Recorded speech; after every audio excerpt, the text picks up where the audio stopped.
Pemirsa, DPR saat ini tengah membahas revisi rancangan Undang-Undang Kitab Undang-Undang Hukum Pidana atau RUU KUHP, salah satunya terkait dengan hukuman mati yang tidak akan dihapus, namun terpidana mati itu bisa terhindar dari dieksekusi. Hukuman mati kemungkinan tidak akan dihapus dalam revisi rancangan Undang-Undang Kitab Undang-Undang Hukum Pidana atau RUU KUHP. Namun para terpidana mati itu bisa terhindar dari dieksekusi asalkan mereka bukan terpidana kasus narkoba, teroris, atau korupsi. Ketua DPR RI Ade Komarudin menyatakan sebaiknya hukuman mati harus tetap ada. Menurutnya hukuman mati pantas diberikan kepada terpidana narkoba, teroris, atau korupsi. Ade menitik beratkan hukuman mati layak diberikan, terutama untuk kasus narkoba yang kian merajalela dalam akhir-akhir ini. Saya kira narkoba, kemudian teroris, yang ketiga korupsi, sebaiknya tidak ada remisi. Kalau menurut saya, supaya ada efek jera. Kalau keputusannya hukuman mati, ya hukuman mati.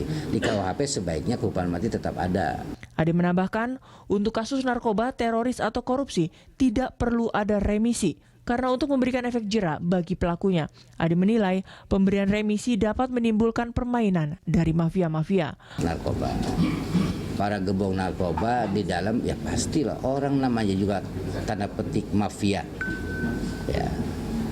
Ya apapun bisa dilakukan dengan kekuatannya.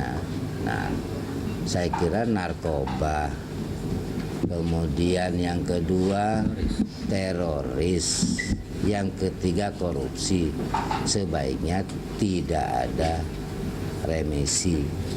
Kalau menurut saya, supaya ada efek jera gitu.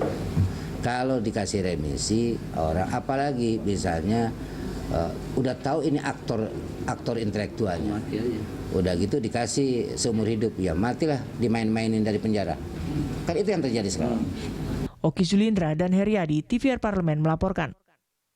Komisi 7 DPR RI meminta pemerintah mendukung penyediaan lahan bagi pengembangan Maluku Utara Agro Marine Technopark karena dinilai dapat memajukan perekonomian daerah Maluku Utara. Komisi 7 DPR RI meminta pemerintah mendukung penyediaan lahan bagi pengembangan Maluku Utara Agro Marine Technopark yang dinilai dapat memajukan perekonomian daerah Maluku Utara. Wakil Ketua Komisi 7 DPR RI, Tamsil Lindrung mengatakan, Komisi 7 DPR RI mengapresiasi pemilihan Maluku Utara sebagai salah satu dari 5 provinsi pengembangan LIPI. Menurutnya, Taman Tekno ini memiliki dampak positif bagi pembangunan daerah di Maluku Utara. Tamsil juga menjelaskan Taman Tekno ini dapat menjadi tempat transfer teknologi hasil penelitian LIPI ke masyarakat, sehingga masyarakat dapat berpartisipasi dalam mengembangkan teknologi yang menambah nilai jual produk lokal. Kreativitas yang dilakukan oleh para peneliti-peneliti muda itu memungkinkan kita mengangkat potensi yang ada di Maluku ini menjadi potensi yang aktual di dalam melakukan pemberdayaan untuk peningkatan kesejahteraan, ekonomi, dan sosial budaya masyarakat kita di Maluku Utara ini. Yang pertama, kita minta supaya memfasilitasi LIPI ini dengan sesuai dengan proposal mereka untuk memperoleh lahan yang signifikan, sekitar 5 hektar. Hal senada dikatakan anggota Komisi 7 DPR RI, Dewi Koryati.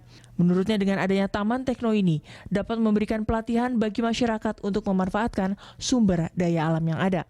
Oleh karena itu, Dewi berharap agar pengembangan Taman Tekno tidak hanya ada di Maluku Utara, namun juga ke seluruh Indonesia. Bisa mendapatkan sehingga mereka bisa melakukan hal yang lebih baik lagi dari sekarang.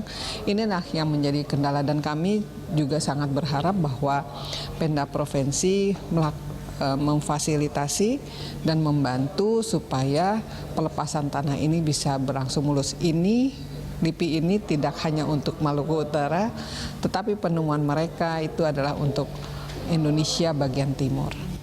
Dari Provinsi Maluku Utara, Sanika Sembiring, TVR Parlemen melaporkan.